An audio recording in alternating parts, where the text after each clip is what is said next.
اور حیا کرو اس وقت سے کہ تم اپنے رب کے آگے کھڑے ہو اور شرمندگی اور ندامت میں کھڑے ہو، حضور کے امتی بن کے کھڑے ہو، اور حضور کا سامنا کیسے کرو گے قیامت کے دن؟ تو فرمایا قُلْ يَا عِبَادِ الَّذِينَ آمَنُوا اتَّقُوا رَبَّكُمْ، اور سنو لِلَّذِينَ أَحْسَنُوا فِي هَذِهِ الدُّنْيَا حَسَنَةٌ، اور جنہوں نے بھلائی کی ان کے لیے اس دنیا میں بھلائی ہے، وَأَرْضُ اللَّهِ وَاسِعَةٌ، اور اللہ کی زمین بہت وسیع ہے، انما یوفی الصابرون اجرہم بغیر حساب، صبر کرنے والوں ہی کو ان کا ثواب بے حساب بھرپور دیا جائے گا۔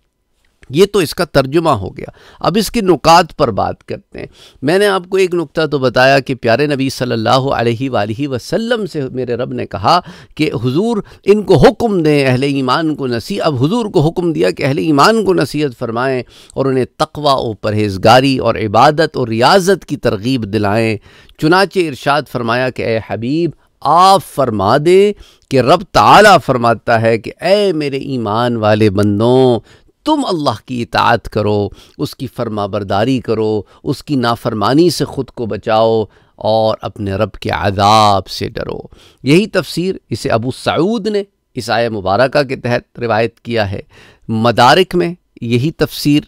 آتی ہے اس آیہ مبارکہ کے تحت، خلاصتاً آپ کے سامنے میں نے رکھ دی ہے۔ اب اگلا جو جملہ ہے لِلَّذِينَ أَحْسَنُوا فِي هَذِهِ الدُّنْيَا حَسَنَةٌ، جنہوں نے بھلائی کی ان کے لیے دنیا میں بھلائی ہے۔ اب اس آیہ مبارکہ کی دو تفاسیر ہیں جسے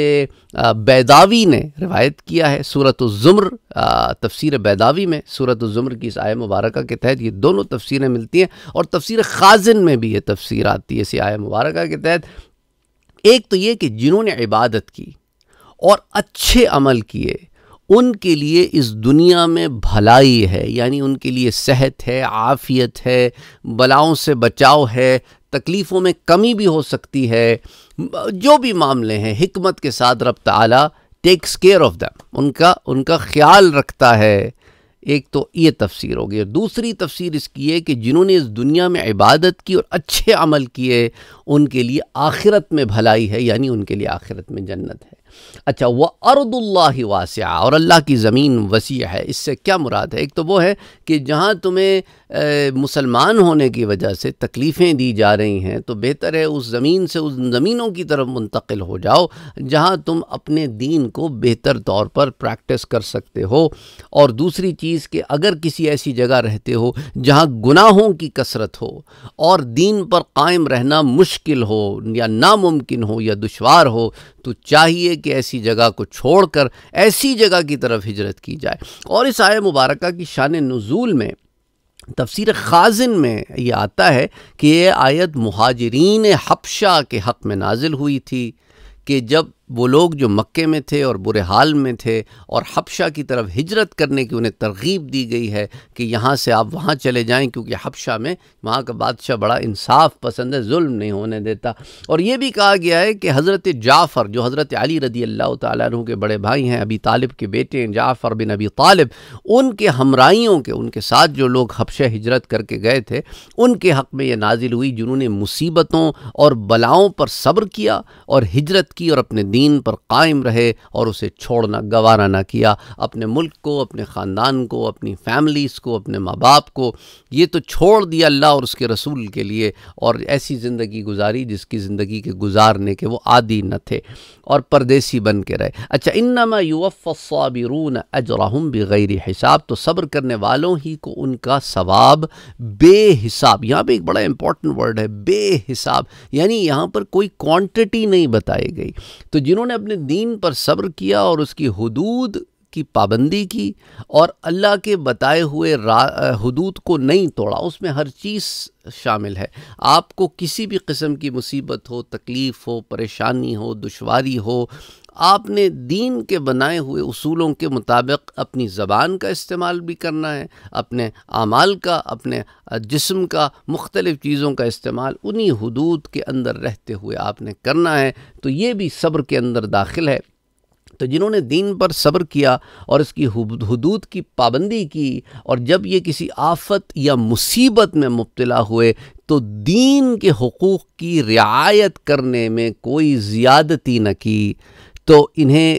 باقی لوگوں کے مقابلے میں بے حساب اور بھرپور ثواب دیا جائے گا۔ یہ تفسیر ابو سعود نے اس آیہ مبارکہ کے تحت ان الفاظ کی ہے کہ یعنی جنہوں نے دین کی حدوں کو توڑا نہیں، پامال نہیں کیا، چاہے ان پر کوئی بھی معاملہ پیش آیا، انہوں نے اپنے دین کو مضبوطی سے تھامے رکھا، تو ان کے لیے کبھی نہ ختم ہونے والا اجر ہے۔ اور اسی طرح صبر کرنے والوں کو بے حساب جو اجر ملے گا، اس ضمن میں حضرت عبداللہ ابن عباس، جو حضور کے چاچا عباس کے بیٹے عبداللہ ہیں، اور آپ روایت کرتے ہیں کہ حضور صلی اللہ علیہ وآلہ وسلم نے ارشاد فرمایا کہ مصیبت اور بلا میں مبتلا رہنے والے قیامت کے دن حاضر کیے جائیں گے، ان کے لیے میزان یعنی ترازو یعنی اسکیل قائم کی جائے گی، اور نہ ان کے اعمال ناموں کے دفتر کھولے جائیں گے۔ یعنی اب آپ یہ دیکھیں کہ نہ ان کے لیے میزان قائم ہوگا، نہ ان کے اعمال ناموں کے دفتر کھولے جائیں گے۔ کہ کیونکہ انہوں نے صبر کیا تھا۔ تو صبر کا آپ اجر دیکھ رہے ہیں، نہ انسان کا اسکیل قائم ہو رہا ہے، نہ انسان کے بکس آف ڈیڈز کھولے جا رہے ہیں، ان پر اجر و ثواب کی بے حساب بارش ہوگی، یہاں تک کہ دنیا میں عافیت کی زندگی بسر کرنے والے ان کا بہترین ثواب دیکھ کر یہ آرزو کریں گے کہ کاش وہ اہل مصیبت میں سے ہوتے اور ان کے جسم قینچیوں سے کاٹے گئے ہوتے، تاکہ آج یہ صبر کا اجر پاتے۔ معجم الکبیر کی یہ روایت ہے، حدیث نمبر 12,829۔ تو دیکھیں صبر کا کتنا بڑا اجر ہے، اس سے بہتر اجر آپ قیامت کے دن اور کیا پا سکتے ہو کہ نہ آپ کے اعمال تولے جائیں، نہ آپ کے دفتر کھولے جائیں، آپ کی عیبوں کو، برائیوں کو، گناہوں کو رب تعالیٰ اس کی پردہ پوشی فرما دے، آپ کو شرمندگی سے بچا لے۔ اللہ اکبر، اللہ اکبر۔ اسی طرح مولا علی، حضرت علی مرتضیٰ رضی اللہ تعالی عنہ فرماتے ہیں کہ دیکھو صبر کرنے والوں کے علاوہ ہر نیکی کرنے والے نیکیوں کا وزن کیا جائے گا، کیونکہ صبر کرنے والوں کو بے اندازہ اور بے حساب دیا جائے گا۔ تفسیر خازن میں